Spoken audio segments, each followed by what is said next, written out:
आज हम ओलरीकल्चर सेक्शन का वेजिटेबल प्रोडक्शन वाले पार्ट का पहला चैप्टर शुरू कर रहे हैं, जिसमें importance and scope of vegetable crops. ये जो कोर्स है अपना ये horticulture 211 vegetable production technology vegetable crops and spices के नाम से है इसका टाइटल, और यह 3 क्रेडिट्स का है, यानी 2+1। इसमें शुरू करते हैं अपन ओलरीकल्चर। ओलरीकल्चर जैसा कि आप सबको पता है, पिछली क्लासों में आप सब लोग हॉर्टिकल्चर का पढ़ के आए हैं। हॉर्टिकल्चर की उद्यान विज्ञान की जो ब्रांच होती है उसकी 4 ब्रांच होती है: ओलरीकल्चर, होमोलॉजी, फ्लोरिकल्चर और लैंडस्केपिंग गार्डनिंग।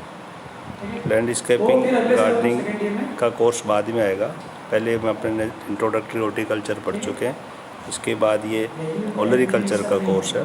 तो सबसे पहले ओलरीकल्चर किसे कहेंगे, व्हाट इज़ ओलरीकल्चर?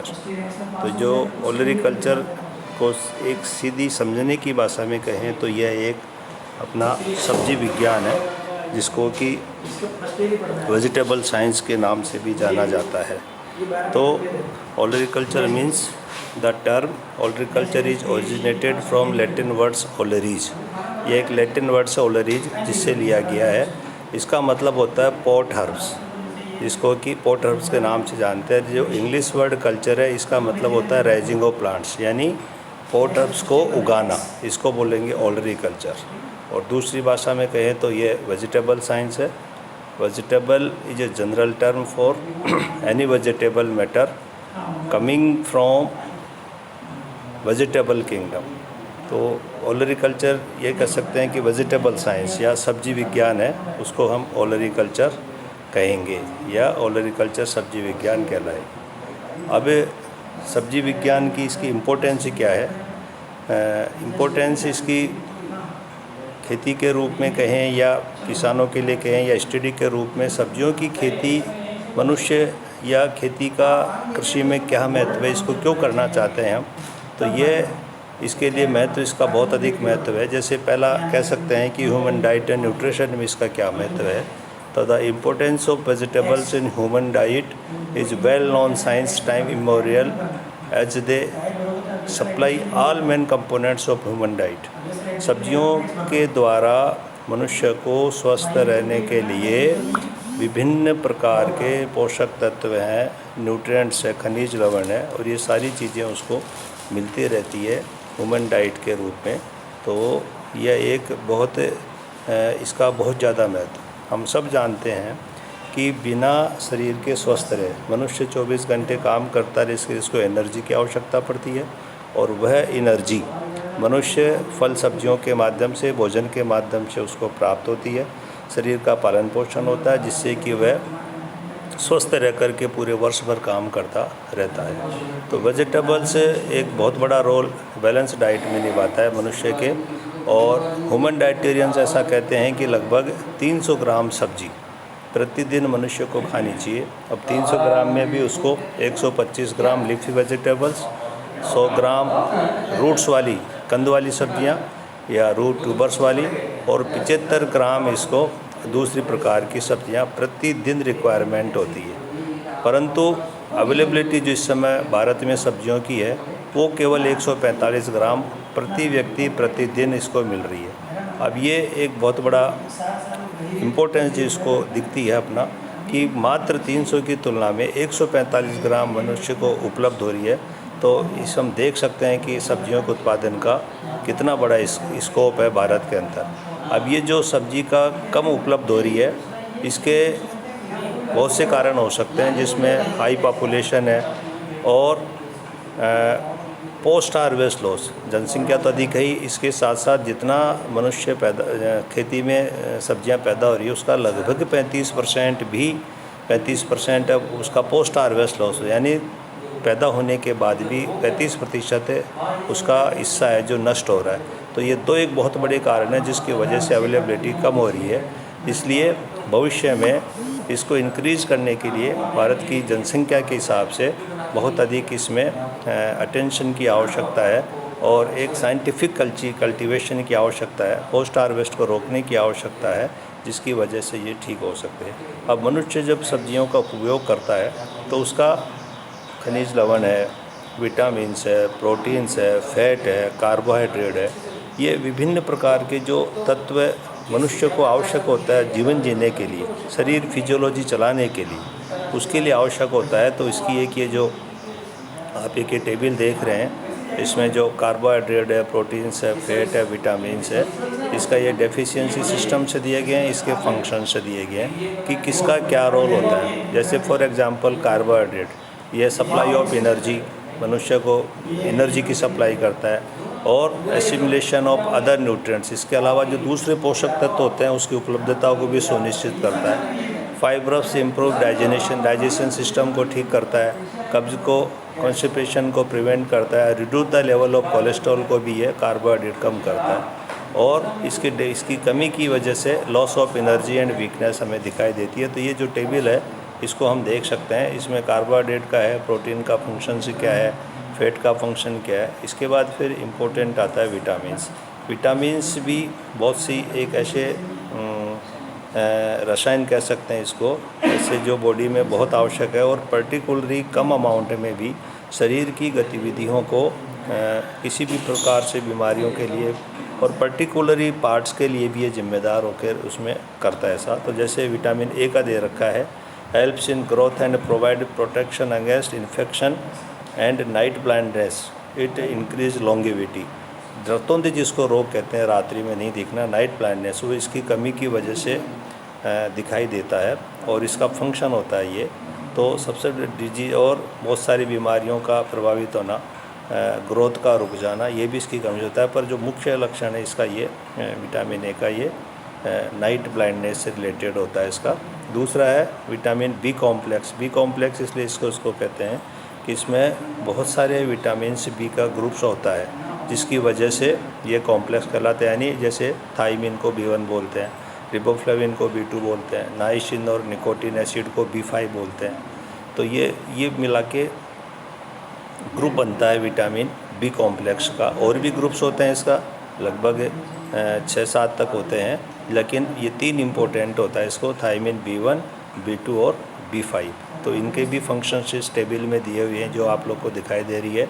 B1 को थाइमिन बोलते हैं और इसकी डेफिशिएंसी बेरी नाम का रोग होता है, जिसमें एपेटाइट का लॉस होना, थ्रोट्स का इनलार्जमेंट हो जाना, सेंसिटिविटी, स्किन का जो संवेदनशीलता उसका कम हो जाना, वेट का लॉस होना, बॉडी टेम्परेचर का गिर जाना, ये बेरी रोग में होता है जो थाइमिन B1 की कमी से होता है। ऐसे रिबोफ्लाविन B2 होता है, इसकी क्रैक्स होना कॉर्नर्स में, मुंह के कॉर्नर्स में क्रैक्स हो जाना और बहुत सारी इसकी वजह से कैविटीज़ होना, अल्सर होना, नाक में सूजन आ जाना, ये सारी चीज़ें इसकी वजह से होती है। टेबल में आपको दिखाई देगा सारा।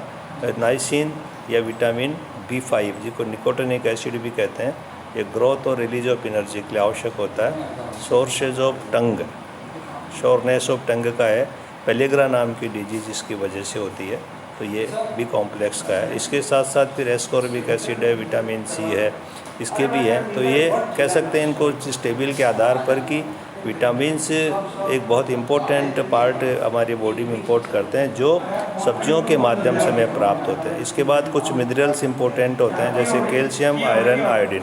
ऐसे तो बहुत सारे हैं, लेकिन इसमें से सबसे इम्पोर्टेंट है कैल्शियम, आयरन और iodine. Calcium essential for the formation of bones and teeth, हड्डियों और दांतों के लिए यह आवश्यकता है। Helps in the clothing of blood में जो थक्का जमना होता है वो भी इसके लिए जमा होता है। इसकी डेफिशिएंसी की वजह से काजेज, रिकेट्स एंड ऑस्टेमलेशिया नाम का जो महिलाओं में विकार होता है, ये इसकी वजह से होता है, कैल्शियम की कमी से। आयरन भी बहुत महत्वपूर्ण है, विशेष रूप से बॉडी में जो खून में ऑक्सीजन का वाहक होता है, ऑक्सीजन कैरियर होता है, वो आयरन की वजह से चलता है सारा। तो इसकी वजह से एनेमिक हो जाना, pale and smooth tongue, paleness of lips, eyes and skin and spoon shaped nails, नाखूनों से भी ये दिखाई देता है ये ऐसी इस तरह से। तो ये इसका आयरन की वजह से होता है। इसी तरह आयोडीन इम्पोर्टेंट है, जैसा कि होता है थायरोक्सिन हार्मोन टू फॉर्म, ये इसको इसके नाम से प्राप्त करते हैं। गोइटर नाम का जो इन्फ्लेशन ऑफ थायराइड ग्लैंड्स होती है जिसमें विकार आते हैं, गोइटर नाम की बीमारी इसकी वजह से होती है, तो ये आयोडीन भी होता है। इस तरह से विटामिन्स और ये जो मिनरल्स है ये बहुत महत्वपूर्ण होते हैं। इसके अब इनके ये सारी चीज़ें महत्वपूर्ण है, पर इनका सोर्स क्या है, तो इस टेबल में ये सोर्स दिखाया गया है। जैसे कार्बोहाइड्रेट का टोपिया का सबसे बड़ा सोर्स है, स्वीट पोटैटो है, पोटैटो आदि है। फाइबर के लिए चिली है, ग्रीन पी है, क्लस्टर बीन है, पॉइंटेड गार्ड है आदि। इसी तरह प्रोटीन का सोर्स सोयाबीन है, लीमा बीन है, पी है, ब्रॉड बीन आदि हो गए इसके लिए। विटामिन ए जैसे पर एडिबल पार्ट से मतलब है, ये IU इसका इंटरनेशनल यूनिट है। 100 ग्राम में ये जो रागी लीव्स में मिलता है, कोलोकेशिया में मिलता है, लीव्स में मिलता है, कोलोकेशिया की पत्तियों में मिलता है, कोरिएंडर धनिया की पत्तियों में मिलता है, पालक में मिलता है, तो ये इसका प्रयोग कर सकते हैं। थायमीन ये पालक में है, कोलोकेशिया में है, लीव्स में, रेडिश यानी मूली की पत्तियों में आदि में भी ये सारी चीज़ों में दिखाई देता है। तो इसी तरह ये रिबोफ्लेविन का अमरंथस है, पालक है, निकोटिन एसिड का अमरंथस पालक है, ग्रीन चिली है, विटामिन सी है, विटामिन डी है, ग्रीन वेजिटेबल्स में विटामिन डी, विटामिन ए जो कि स्टरलेटिव विटामिन भी जिसको कहते हैं, ये vegetable oils and green vegetables like lettuce के वेज आदि में प्राप्त होता है। इसी तरह से कैल्शियम, आयरन, फास्फोरस के सोर्सेज है जिसको मनुष्य खा करके स्वस्थ रह सकता है। अब ये तो हो गया इसका पार्ट ऑफ जिसको कहते हैं ह्यूमन न्यूट्रिशन में, पालन पोषण में इसका किस तरह से प्रयोग करते हैं ये। इसके अलावा और भी इसकी इम्पोर्टेंस है सब्जियों की, जैसे प्रति इकाई क्षेत्रफल में अधिक आमदनी होती है। हम देखते हैं कि अन्य सीरियल क्रॉप्स की तुलना में सब्जियों से बहुत ज़्यादा हमें आमदनी उपज प्राप्त होती है, यानी प्रति इकाई क्षेत्रफल से मतलब है प्रति हेक्टेयर। तो सब्जियों का प्रोडक्शन ज़्यादा होता है, जैसे गेहूं का 60-70 टन पर हेक्टेयर होता है, जबकि सब्जियों का 200 से 250, 300 और हाइब्रिड का तो 800-1000 क्विंटल तक पर हेक्टेयर तक होता है। तो पर यूनिट एरिया बहुत ज़्यादा प्रोडक्शन होने की वजह से इसका उगाना चाहिए। दूसरा है फिर विदेशी मुद्रा के स्रोत में भी सब्जियों का ऐसी बहुत सी चीज़ें हैं सब्जियों की जो विदेश में जिनकी निर्यात किया जाता है इसकी वजह से इसको काफ़ी मात्रा में मिलता है। ये टेबल हमें जो दिखाई जा रही है हालांकि 2016-17 की है, इसको देखने कर हमें पता लगता है कि प्याज है, पत्ता गोभी है, फूल गोभी है, मटर है, टमाटर है, ये सारी सब्जियां का निर्यात इसमें टन दे रखा है और ये विभिन्न देशों में भेजी जाती है। तो एक बहुत बड़ा सेक्टर एक निर्यात के रूप में भी किसान को प्राप्त होता है। इसके अलावा प्रसंस्करण उद्योग है तो कच्चे माल के स्रोत के रूप में सब्जियां जो इंडस्ट्रीज़ होती है, जैसे टमाटो सॉस की है, अचार की है, ड्राई पाउडर है, सब मसालों के रूप में, मटर की डिब्बाबंदी है, ये अचार बनाने वाली है, ये बहुत सारी है, टमाटर का सॉस है, केचप है, इनका रिसोर्सेज कच्चा माल है जो ये इसी की वजह से सब्जियों की खेती की वजह से ही इनको हम सप्लाई करते हैं, जिसकी वजह से इंडस्ट्री चलती है। तो प्रसंस्करण उद्योग के कच्चे माल के रूप में भी इसका हम प्रयोग करते हैं। एक सबसे बड़ा इसका जो इम्पोर्टेंस लाभ होती है वह रोज़गार के रूप में।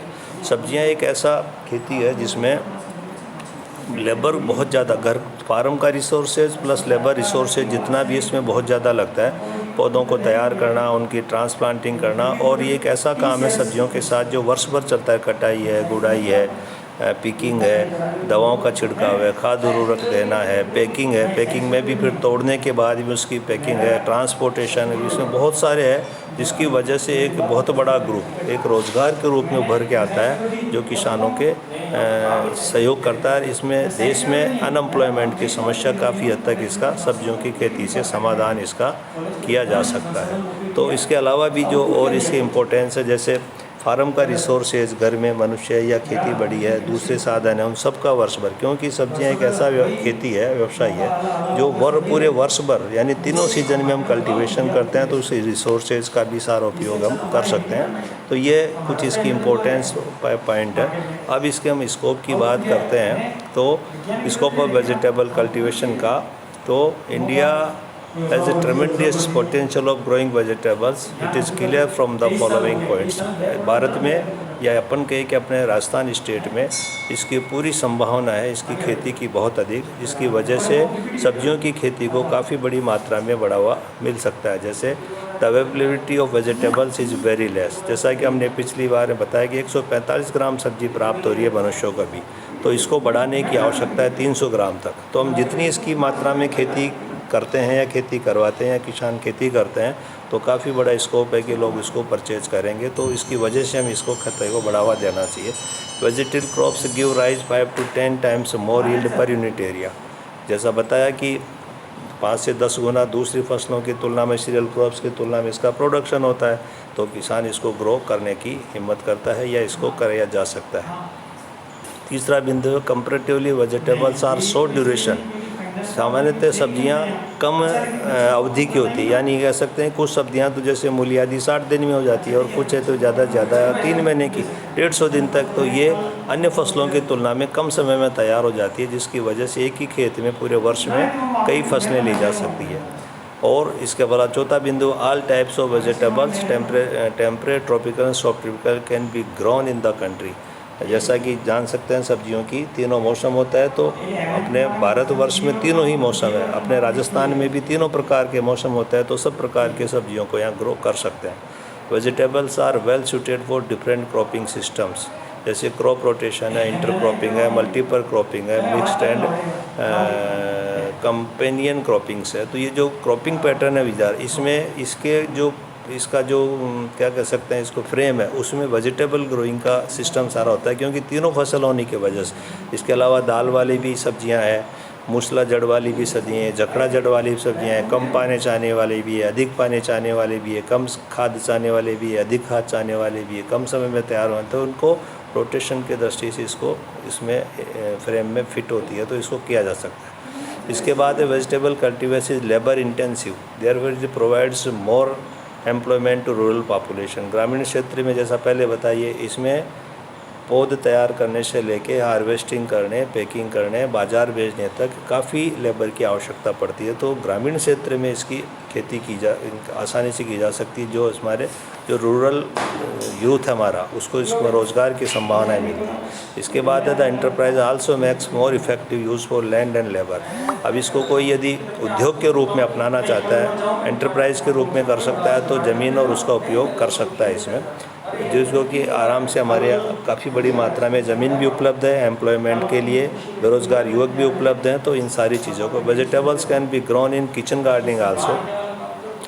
और जैसे कि आवश्यकता होती है, यदि ज़मीन खेती मकान के आसपास हमारे पास जगह है, तो किचन गार्डन के रूप में भी इसका हम प्रयोग कर सकते हैं, जिससे कि वेस्ट वाटर का, किचन का जो वेस्टेज होता है उसको उपयोग करते हुए खाद बनाते हुए इसकी खेती की जा सकती है। तो इस तरह से देखें तो play an important role in national income also. सब्जियों के माध्यम से इसकी देश की इनकम में भी काफ़ी बड़ी मात्रा में इसका योगदान रहता है, थ्रू निर्यात के हिसाब से और दूसरे हिसाबों से भी। इसके अलावा ये भी कह सकते हैं कि वर्तमान परिस्थितियों में राजस्थान राज्य में या भारत में विभिन्न कृषि विश्वविद्यालयों को बनने से, रिसर्च सेंटर्स के होने से काफ़ी बड़ी मात्रा में सब्जियों की उन्नत जातियां हैं, उनकी टेक्नोलॉजी काफ़ी विकसित हुई है, पोस्ट हार्वेस्ट टेक्नोलॉजी भी काफ़ी विकसित हुई है, काफ़ी लिटरेचर भी उपलब्ध है, तो किसानों तक उसकी सूचना भी पहुंच रही है। थोड़ी कुछ इंसेक्ट पेस्ट और डिजीज़ रेसिस्टेंट वैरायटियाँ भी है। इसके साथ साथ ऐसी वैरायटियाँ भी है जो ट्रांसपोर्टेशन में भी लंबे समय तक